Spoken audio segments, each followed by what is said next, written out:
लखनऊ विश्वविद्यालय में अब प्रभु राम की नगरी अयोध्या का इतिहास भी पढ़ाया जाएगा। इसी सत्र से इस इतिहास से जुड़े हुए जो सिलेबस है उसको शामिल कर लिया गया है। हमारे साथ में इस समय लखनऊ विश्वविद्यालय के AIH विभाग के विभागाध्यक्ष प्रोफेसर पीयूष भार्गव जी हैं, विभाग के एसोसिएट प्रोफेसर डॉक्टर दुर्गेश जी हैं। बातचीत करते हैं सबसे पहले पीयूष भार्गव जी से। सर, क्या है ये सिलेबस में रामनगरी अयोध्या की बात तो देखिए आजकल हर जगह होती है, अब विश्वविद्यालय में क्या पढ़ाएंगे? ये हमारे यहाँ फील्ड आर्कियोलॉजी में ये NEP वाला जो एक प्रावधान आया था, तो उसमें सिलेबस को अपडेट किया हम लोगों ने। तो उसमें कुछ एक्सकेवेटेड साइट्स जो इधर रिसेंट में हुई थी उनको उसमें शामिल किया गया है। और जो हमारे यहाँ फील्ड आर्कियोलॉजी पेपर को पढ़ाने का जो एक तरीका है, हम लोग कल्चरल सीक्वेंस के हिसाब से चलते हैं फ्रॉम वेरी बिगनिंग, जहाँ से हमको नेचुरल सॉइल से चीज़ें मिलना शुरू होती हैं और अप टू अपर लेवल तक जिस तरीके से चीज़ें आती हैं। जो फाइंडिंग्स होती हैं वो रिमेन्स के रूप में भी हो सकती हैं, स्ट्रक्चर्स के रूप में भी हो सकती हैं, और डिफरेंट जो आर्कियोलॉजिकल रिमेन्स होते हैं उसके तरीके से होती हैं। तो उनको हम लोग जो उस पर्टिकुलर प्लेस का जो एक लिटरेचर बैकग्राउंड देता है लिटरेचर के हिसाब से, तो उसको हम लोग उन फाइंडिंग्स के साथ को रिलेट करने की कोशिश करते हैं। बस वही एक हिस्सा अयोध्या के साथ भी है कि जो हमको लिटरेचर बताता है, जिस तरीके की सूचनाएं देता है, इन्फॉर्मेशन देता है, वो सूचनाएं हमको कहाँ तक आर्कियोलॉजिकल एक्सकेवेशन से मिल रही हैं। चूँकि अब हम लोग इस अवध एरिया में हैं और अवध कल्चर को जानने के लिए हमारी जो आसपास की साइट्स बड़ी इंपॉर्टेंट हैं, तो बच्चों को थोड़ा सा उससे भी परिचित होना चाहिए। नई चीज़ें जो बच्चे जाने, कम से कम जिस एरिया में वो रह रहे हैं वो उससे भी वो परिचित हों और जाने के लिए वही एक प्रयास है इसको बताने का। हमारे साथ में प्रोफेसर दुर्गेश श्रीवास्तव जी भी हैं। सर, एक सवाल, अयोध्या का जो विकास इस समय हो रहा है, चाहे वो राज्य सरकार हो चाहे केंद्र की सरकार, वो एक आध्यात्मिक पर्यटन नगरी के रूप में है, पूरा विश्व उस पर निगाहें रखे। तो ऐसे में जो कोर्स आप लोग शुरू कर रहे हैं, किस तरह से इसे हम रिलेट कर रहे हैं कि स्टूडेंट्स को और बेहतर जानने के लिए मिलेगा उस नगरी के बारे में जो इस समय पूरे विश्व के केंद्र में नजर आ रही है? अयोध्या साहित्य में तो बहुत पहले से है ही, और पुरातात्विक उत्खनन भी यहाँ पर 1969 के आसपास से प्रारंभ हो गया था। और अयोध्या के बारे में ब्रिटिश पीरियड में ही जो भारतीय पुरातत्व सर्वेक्षण की आधार रखा अलेक्जेंडर कनिंघम, 1862 में ही उन्होंने इसके बारे में बताया, इसके महत्व के बारे में बताया। हम लोग अपने छात्रों को विभिन्न पुरास्थलों के माध्यम से किन किन कालों में आवासीय साक्ष्य मिले, कहाँ कहाँ मिले, इसके बारे में जानकारी देते हैं। चाहे वो हड़प्पा मोहनजोदड़ो क्यों ना हो, चाहे वो भीमबेटका जैसी पुरानी साइट है हमारी, चाहे वो हस्तिनापुर मेरठ में है। तो इस समय जब NEP लागू हुआ तो 2021 में ही हम लोगों ने ये सिलेबस पास किया था BA सेमेस्टर 4th में, कि हम भीमबेटका भी पढ़ाएंगे, कालीबंगा पढ़ाएंगे, हस्तिनापुर पढ़ाएंगे और अयोध्या पढ़ाएंगे। ये 4 साइट हम लोगों ने रखी। इन चारों का जो कल्चरल सीक्वेंस है वो निम्न पुरापाषाण काल से ले करके और मध्यकाल तक आता है। इस कारण कि पृथ्वी पर भारत में मानव सभ्यता का प्रारंभ कब से हुआ और मध्यकाल तक कैसे हुआ रहा है, इन चारों पुरास्थलों के माध्यम से हम उन्हें बताते हैं। अगर बात करें सर, जब अयोध्या से जुड़ा केस एक चल रहा था कोर्ट पे, तो तमाम साक्ष्य रखे गए, उसमें एक्सकावेशन से जुड़ी हुई चीज़ों को लेकर भी चर्चा रही, तो क्या उनके बारे में भी स्टूडेंट्स को कुछ जानकारी दी जाएगी? नहीं, ये तो बिल्कुल है कि माननीय सर्वोच्च न्यायालय के आदेशानुसार जो 2002-3 में उत्खनन हुआ वो बहुत महत्वपूर्ण है, और माननीय सर्वोच्च न्यायालय ने उस पुरातात्विक साक्ष्यों को बहुत महत्वपूर्ण साक्ष्य माना। तो वो साक्ष्य तो है ही, वो एक्सकेवेशन का पार्ट है, वो भी यानी सिलेबस का हिस्सा रहेगा। वो पूरा उत्खनन ही सिलेबस का हिस्सा है। 1862 से अलेक्जेंडर कनिंघम ने क्या किया और 2002 और 3 तक क्या हुआ, ये सारी चीज़ें उसमें समाहित हैं।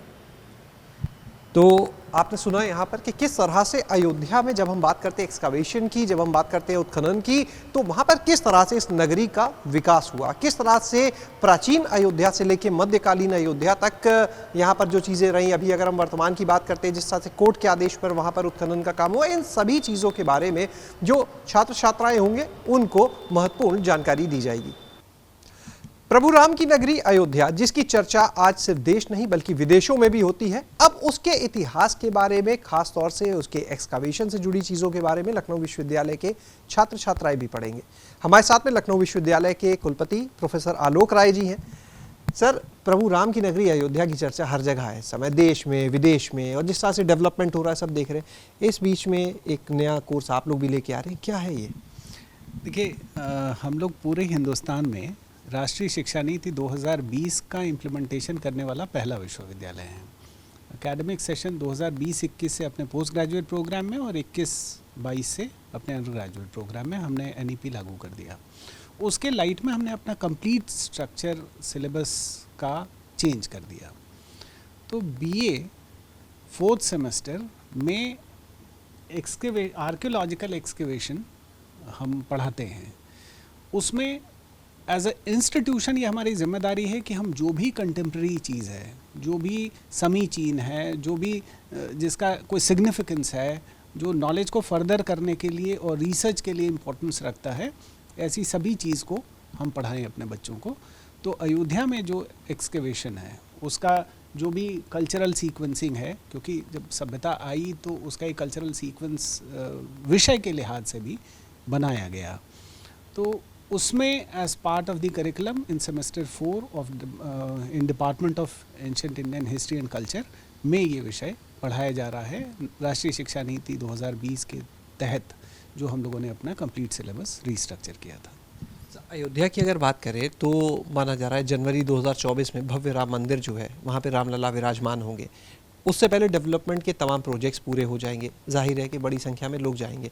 एक तरफ आपके यहाँ ये सिलेबस पढ़ाया जाना उससे जुड़ा हुआ, दूसरी तरफ वहाँ पर लोगों का जाना बढ़ना, मंदिर का अंदर प्रवेश शुरू हो जाना, क्या लगता है दोनों चीज़ें आपस में कनेक्ट होंगी तो स्टूडेंट्स को कितना लाभ मिलेगा? और एक तो ये सुखद संयोग है और हम लोग 2 घंटे की दूरी पे हैं अयोध्या जी से, तो इसका हमको हमारे बच्चे को जो चीज़ पढ़नी है और जाननी है, अगर वो देखने का भी अवसर मिलता है तो लर्निंग और ऑगमेंट होती है और एनहांस होती है। हम फैकल्टी ऑफ आर्ट्स के अंदर ये department of ancient Indian history and culture है, लेकिन ये कितना वैज्ञानिक है जिससे हर वो कहानी जो हम कहानी की तरह सुनते हैं उसका एक साइंटिफिक बेस है। और देखिए, इस साल का इंडियन साइंस कांग्रेस भी हम करा रहे हैं, लखनऊ विश्वविद्यालय करा रहा है, 22 साल बाद उत्तर प्रदेश में हो रहा है। तो साइंटिफिक टेम्परामेंट हम चाहते हैं कि हर जगह आए। उसमें चाहे वो कार्बन डेटिंग मेथड के थ्रू हम हमारे जो पुरातत्व के मिलते हैं अवशेष, उनका डेट रेटिफाई करना हो, चाहे वो हमारे पास बहुत सारे बोटानिकल रीमेन्स हैं, उनका असेसमेंट है, बहुत सारी साइंटिफिक टेक्निक्स हैं जिनके थ्रू हम करते हैं।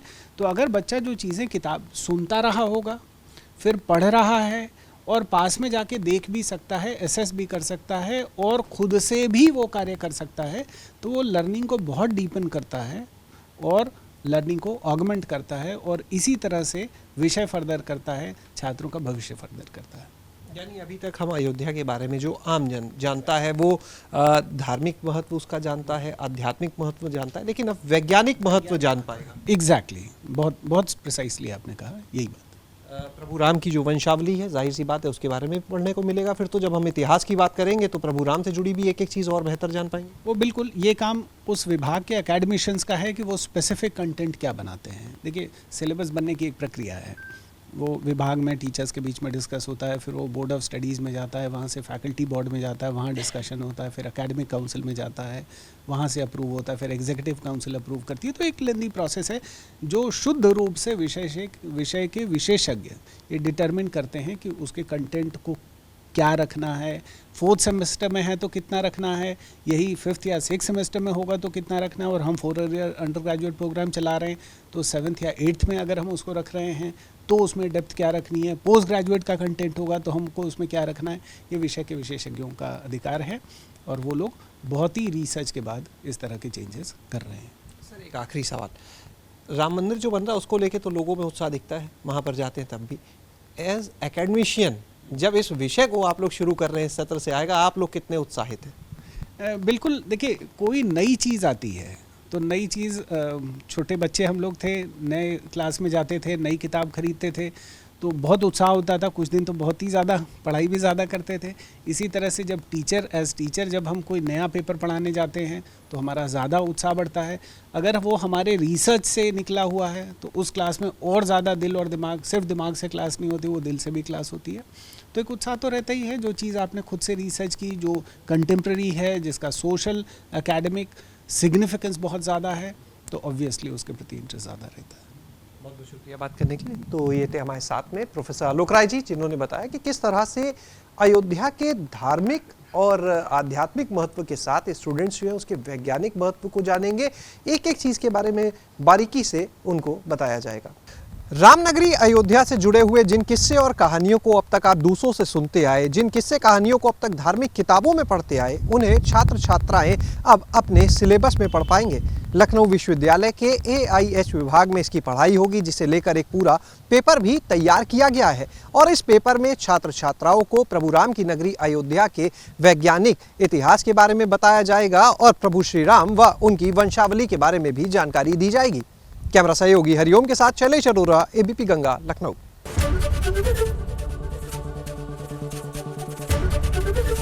ABP गंगा, खबर आपकी, जुबान आपकी।